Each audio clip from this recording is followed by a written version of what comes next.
देखो भाई, आज हम हिंदी के अंदर अगले चरण की बात करेंगे। कल तो हमने हिंदी की उत्पत्ति को लेकर चर्चा की थी, और आज हम बात करेंगे कि इसकी क्या, एक तो संवैधानिक स्थिति, संवैधानिक संवैधानिक स्थिति किसकी, संवैधानिक स्थिति बेटा किसकी, आपकी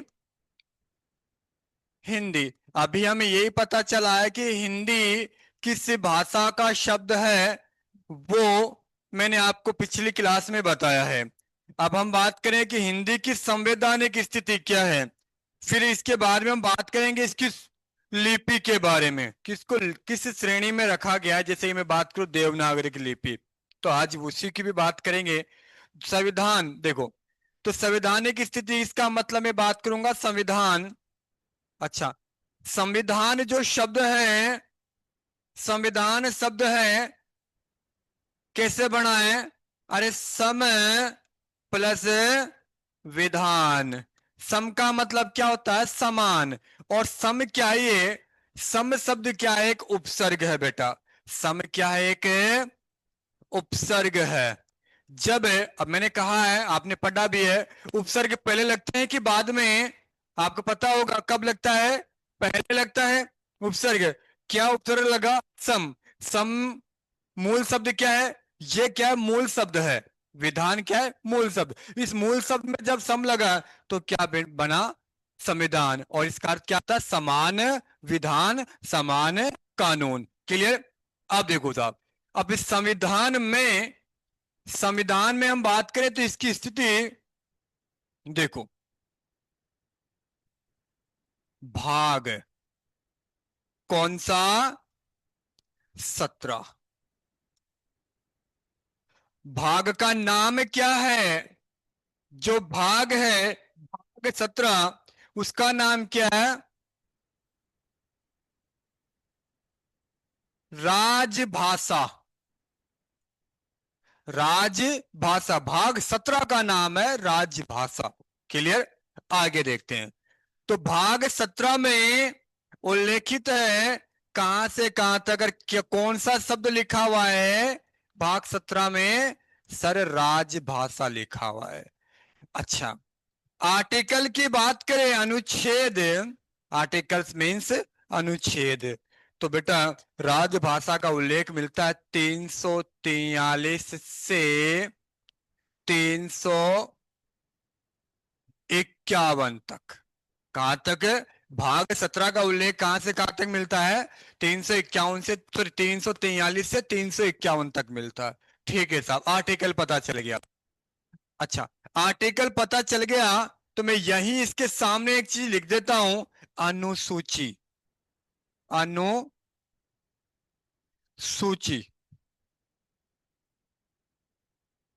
अनुसूची। संविधान, मूल संविधान में जब भारत का संविधान लागू हुआ था, उस टाइम पे 8 अनुसूचियां थी। और वर्तमान में कितनी अनुसूचियां है? 12। 12 में जो देखो, मूल संविधान में कितनी है? मूल संविधान में तो कितनी है बेटा? 8 है। और वर्तमान में कितनी है? 12 अनुसूचियां है। हम बात कर रहे हैं कि जो राजभाषा है वो किस अनुसूची में उल्लेख है? बताइए। 8वीं अनुसूची में।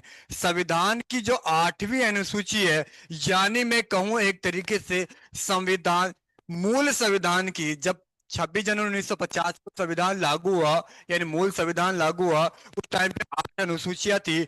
जो अंतिम अनुसूची थी उस टाइम पे, उस अनुसूची, अंतिम कौन सी थी? 8वीं। और जिसमें किसका उल्लेख मिलता है? भाषाओं का उल्लेख। किसका उल्लेख?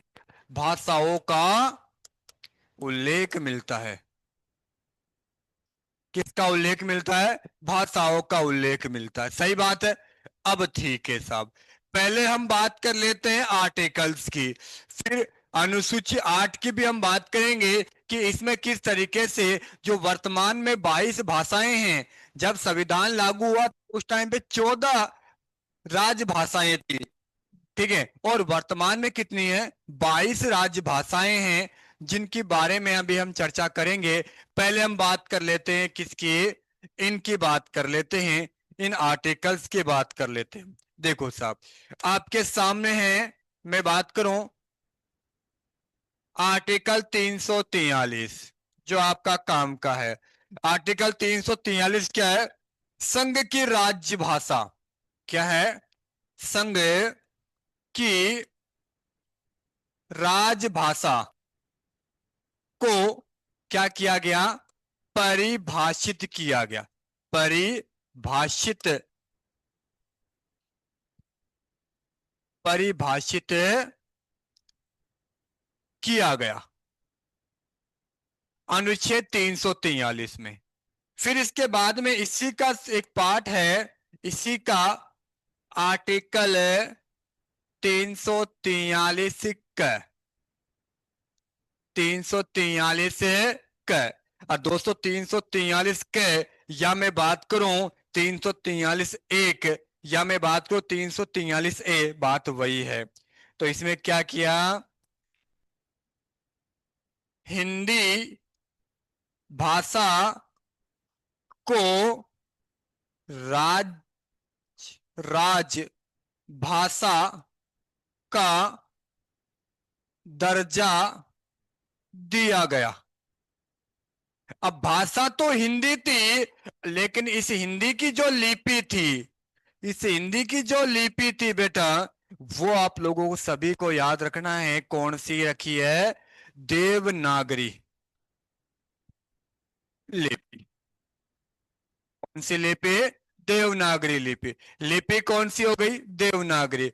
और हिंदी क्या है? अपनी भाषा है।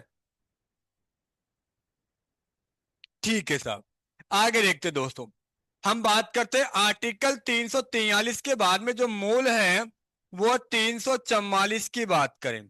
आर्टिकल 344 वो क्या कहता है दोस्तों? वो ये कहता है कि राजभाषा के संबंध में, किसके संबंध में? राजभाषा के संबंध में, संबंध में कौन? आयोग व संसद की, आयोग व संसद की समितियों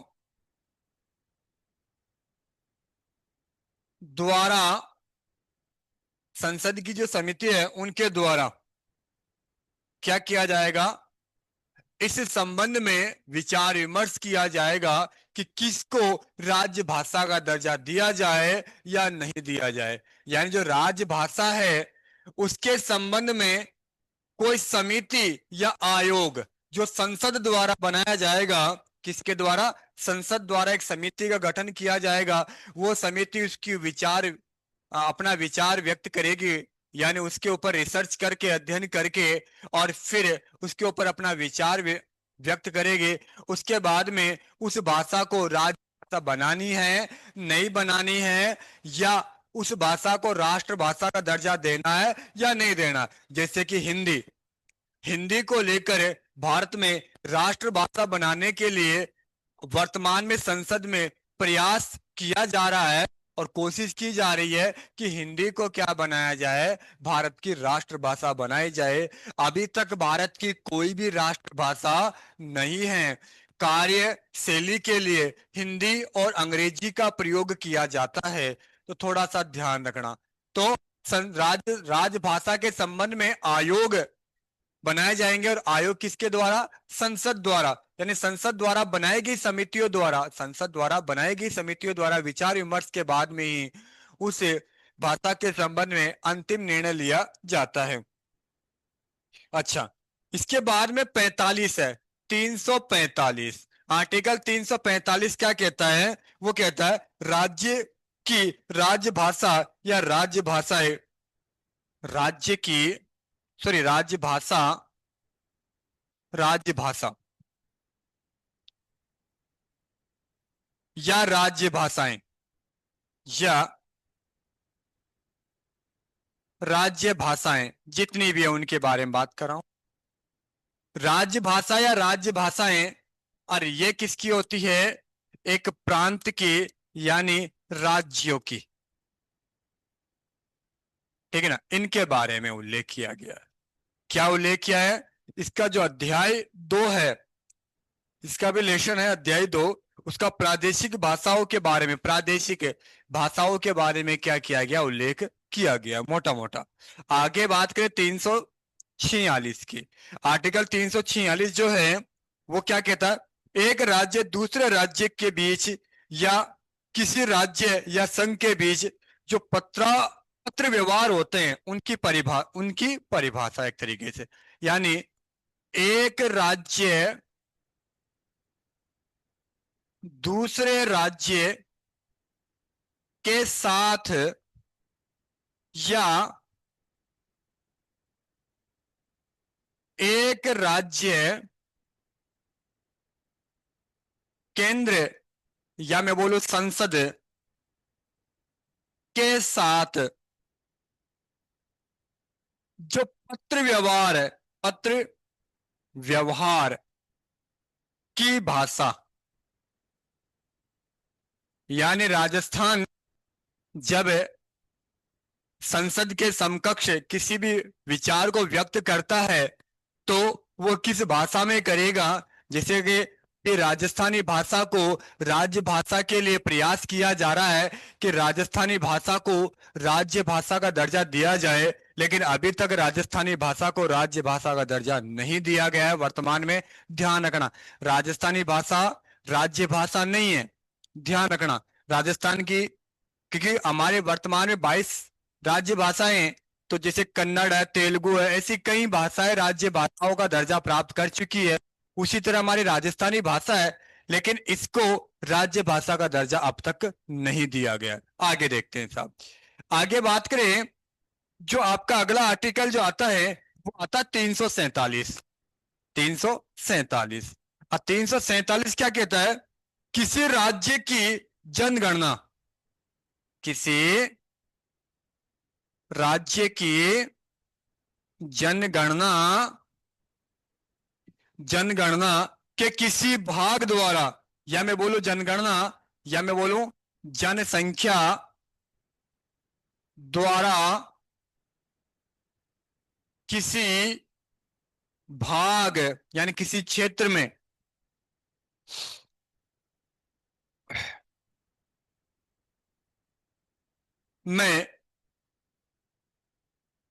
बोली जाने वाली भाषा के संबंध में उपबंध। सर उपबंध का मीन्स क्या होता है? उपबंध का मीन्स होता है नियम।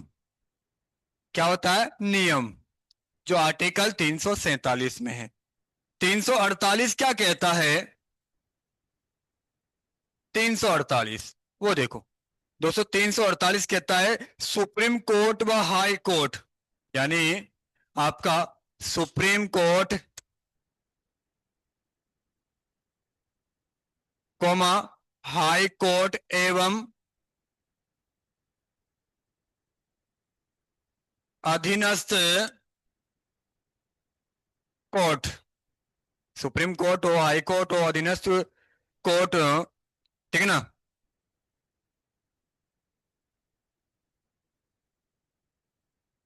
वक्त, ठीक है, इसके बारे में थोड़ा सा आपको याद रखना है, ठीक है ना। और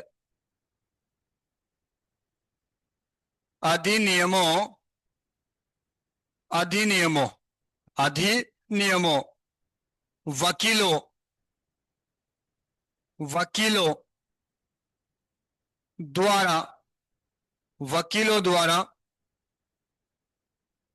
प्रयोग में ली जाने वाली भाषा, प्रयोग में ली जाने वाली भाषा, ये थोड़ा ध्यान रखना है, ये इंपॉर्टेंट है थोड़ा। आर्टिकल 348 साहब के लिए बहुत इंपॉर्टेंट। 343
सॉरी बेटा, अब आ रही है आवाज? देखो, जो भाषाएं हैं, मूल संविधान में कितनी अनुसूचियां हैं? 8 अनुसूचियां हैं, और वर्तमान में 12 है। 8वीं अनुसूची में किसका उल्लेख मिलता है बेटा? भाषाओं का उल्लेख मिलता है। और मूल संविधान में कितनी भाषाएं थी? 14 भाषाएं थी। कितनी? 14 भाषाएं थी। अब देखो, 15वीं भाषा वो कब जोड़ी गई? तो बेटा याद रखना, 21वां संविधान संशोधन, 21वां संविधान संशोधन 1967 में जोड़ी गई। और कौन सी? 15वीं, जिसका नाम क्या? सिंधी भाषा। कौन सी भाषा? सिंधी भाषा जोड़ी गई थी, 15वीं। इसके बाद में 16वीं, या मैं बात करूं आगे की जो भाषाएं जोड़ी गई है, 16वीं हो गई, 17वीं हो गई, 18वीं हो गई। तो आगे मैं इसी में आगे कर दूं, 16वीं, 17वीं और 18वीं, ये 3 भाषाएं आपके जोड़ी गई है। और ये कब जोड़ी गई है? ये जोड़ी गई बेटा 71वां संविधान संशोधन, 71वां संविधान संशोधन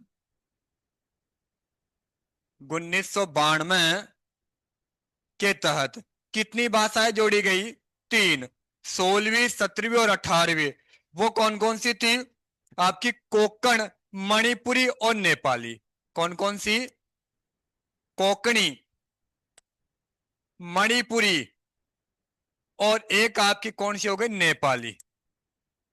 इस तरीके से आपकी 3 भाषाएं जोड़ी गई 71वें संविधान संशोधन 1992 के अंतर्गत। ठीक है। उसके बाद में आती है अगली, कौन सी? 19वीं, 20वीं और 21वीं और 22वीं। यानी वो कब जोड़ी गई? देखो, 19वीं, 20वीं, 21वीं और 22वीं, ये जो भाषाएं जोड़ी गई है दोस्तों, वो जोड़ी गई है आपके कब? 92वां संविधान संशोधन, 92वां संविधान संशोधन। और ये कब हुआ था? वो ये हुआ था 2003 के अंतर्गत। और कितनी भाषाएं जोड़ी गई थी इसमें? 4 भाषाएं जोड़ी गई थी। कितनी भाषाएं? 4। कौन कौन सी थी? बोडो, बोडो, डोंगरी, मैथिली, और कौन सी? संथाली। ये भाषाएं आपके जोड़ी गई है दोस्तों, कुछ इस तरीके से आपके समकक्ष है। जो वर्तमान में कितनी हो गई? 22 भाषाएं हो गई। वर्तमान में कितनी है? 22 भाषाएं हो गई, जो क्या की गई है? जोड़ी गई है। कब? आपके मूल संविधान में कितनी? 14। वर्तमान में कितनी? 22। कब कब? 15वीं कब जोड़ी गई? 1967 में। कौन से संविधान संशोधन के तहत? 21वें संविधान संशोधन के तहत। और 71वें संविधान संशोधन 1992 को 3, कोंकणी, मणिपुरी और नेपाली, ये 3 भाषाएं जोड़ी गई। और 19वीं, 20वीं, 21वीं और 22वीं, ये 4 भाषाएं 92वें संविधान संशोधन 2003 में। कब हुआ था? 2003 में। जिसमें बोडो, डोंगरी, मैथिली और संथाली, ये भाषाएं आपकी जोड़ी गई थी। तो ये कौन सी चीज हो गई आपकी? संविधान में, संविधान में किसकी स्थिति? हिंदी की स्थिति, या मैं बात करूं राजभाषा की स्थिति। और अनुसूचियों के बारे में हमने डिस्कस कर लिया है, लेकिन एक छोटा सा है आगे, इसी में ले लो लिपि लास्ट। जो तीनों चीजें आपकी एक ही जगह हो जाएगी। क्या? संविधान में स्थिति किसकी? आपके हिंदी या राजभाषा की। दूसरा अनुसूचियां। और तीसरा क्या? लिपि। अब देखो साहब, लिपि का मतलब क्या? लेखन। अब आपके सामने मैं बात करूंगा 5 लिपियों की। कितनी लिपियों की? 5 लिपियों की बात करूंगा। और पांचों के मैं नाम लिख रहा हूं पहले। फर्स्ट देखो, फर्स्ट का नाम क्या है? देवनागरी लिपि। कौन सी? देवनागरी लिपि। कौन सी लिपि? जिस शैली में लिखी जाती है उसे क्या कहते हैं? लिपि। ठीक है। दूसरी कौन सी है? सेकंड है। सेकंड जो है बेटा आपकी, वो कौन सी है आपके, जो आपको याद रखनी है? दूसरी रोमन। रोमन।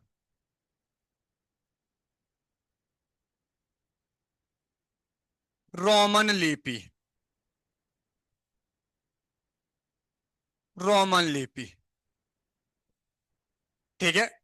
इसके सामने उन भाषाओं के जो इस लिपि में लिखी जाती है उनके नाम भी बताऊंगा। ठीक है। तीसरी जो लिपि है उसकी मैं बात करूं, उसका नाम क्या है? गुरुमुखी लिपि, जो एग्जाम में कई बार पूछ ली गई है भी। गुरुमुखी लिपि। कौन सी लिपि? गुरुमुखी लिपि। तीसरी।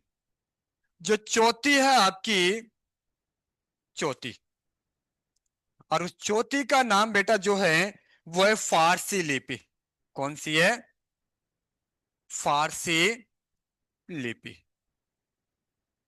और जो पांचवी है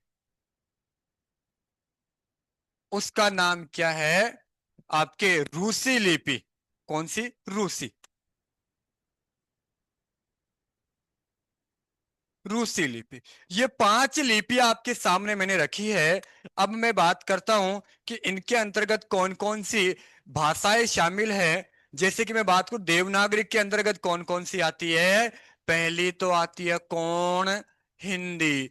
फिर कौन आती है आपकी? संस्कृत। फिर कौन सी आती है आपकी? मराठी। कौन सी आती है? मराठी। इसके अलावा कौन सी आती है आपकी? नेपाली। और कौन सी आती है? कोंकणी। नेपाली। और फिर कौन सी आती है? कोंकणी। तो थोड़ा सा ध्यान क्या रखना है? क्या? कि सर, देवनागरी लिपि के अंतर्गत कितनी भाषाएं आती है? तो आपको क्या याद रखना है? पांच भाषाएं आती है। क्योंकि प्रश्न आता है यहां से, तो थोड़ा याद रखना है। कौन सी? हिंदी, संस्कृत, मराठी, और आपकी कौन सी? नेपाली और कोंकणी। ठीक है। और क्या ये भाषाएं संवैधानिक रूप से उल्लेखित है? क्या संविधान में इनको दर्जा दिया गया है? आपके लिए एक छोटा सा प्रश्न है जो कमेंट में मुझे बताना है। क्या? कि इनमें से कौन सी भाषा है जिसको राज्य भाषा का दर्जा नहीं मिला हुआ? इनमें से कौन सी भाषा है जो राज्य भाषा का दर्जा नहीं मिला? यह प्रश्न मैंने आपके सामने रख दिया है। ठीक है। अब ये आप पता रखना है और मुझे कमेंट में बताना है आपको। आगे। अब देखो रोमन में, रोमन में कौन सी आती है? अंग्रेजी। कौन सी? अंग्रेजी। ये रोमन भाषा में। फ्रेंच। फ्रेंच। कौन सी? फ्रेंच। जर्मनी। जर्मनी भाषा। इसके अलावा स्पेनिश। स्पेनिश।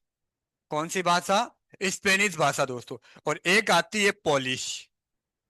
कौन सी? पोलिश। किसके अंतर्गत आती है? आपके रोमन लिपि के अंतर्गत आती है। तो पूछ ले निम्न में से कौन सी लिपि रोमन लिपि के अंतर्गत नहीं आती है या रोमन लिपि के अंतर्गत आती है? ठीक है। कुछ भी पूछ सकता है इनमें से कैसे भी। और अगली जो गुरुमुखी है बेटा, वो एक ही है जिसका नाम क्या है? पंजाबी। गुरुमुखी जो लिपि है वो कौन सी है आपकी? पंजाबी है। और फारसी में कौन सी आती है? उर्दू। उर्दू व फारसी दोनों आती है। या मैं बोलूं अरबी। ठीक है ना? अरबी में तो बोल सकता हूं मैं इसको। ठीक है। सुनते हैं ना उर्दू, उर्दू अरबी। और रूसी में आ गई। रूसी में बुल्गेरियन और रूसी। बुल्गेरियन और कौन सी? रूसी। ये इसके अंतर्गत आती है। लेकिन इनमें एक चीज और आज नोट के रूप में ध्यान रखना है। क्या? कि ये सभी भाषाएं जो लिखी जाती है वो बाएं से दाएं लिखी जाती है, लेकिन फारसी जो भाषा है यानी उर्दू, फारसी को क्या कहते हैं, उर्दू में कहूं, सभी भाषाएं बाएं से दाएं लिखी जाती है, किंतु किंतु किंतु फारसी या उर्दू, फारसी या मैं क्या बोलूं, उर्दू दाएं से बाएं लिखी जाती है। तो एकमात्र ऐसी भाषा इनमें, इन सभी भाषाओं में एकमात्र ऐसी भाषा जो कैसे दाएं से बाएं लिखी जाती है, दाएं से बाएं लिखी जाती है, बाकी सभी भाषाएं किसे बाएं से दाएं लिखी जाती है, जो आपको याद रखना है। ठीक है, तो ये मैंने आपके समकक्ष क्या बात रखी है। आज हमने 3 टॉपिकों की बात कर ली। इसी के अंदर इसकी हिंदी की संवैधानिक स्थिति पता कर ली, दूसरी इसकी लिपि पता कर ली, और ये अनुसूचियां जो 22 अनुसूची 8 के तहत इन 22 भाषाओं के बारे में मैंने मेन आपके सामने सारी बातें रख दी है। कोई भी दिक्कत हो तो आप कमेंट कर सकते हैं, पूछ सकते हैं। ठीक है, और पूछने के लिए आपके समकक्ष इंस्टीट्यूट के नंबर है 9636 350 403। इस नंबर पर आप क्या कर सकते हैं, संपर्क कर सकते हैं। यही आपके कोचिंग के व्हाट्सएप नंबर और कॉलिंग नंबर दोनों ही हैं। तो मिलते हैं अगली क्लास में। थैंक यू, धन्यवाद।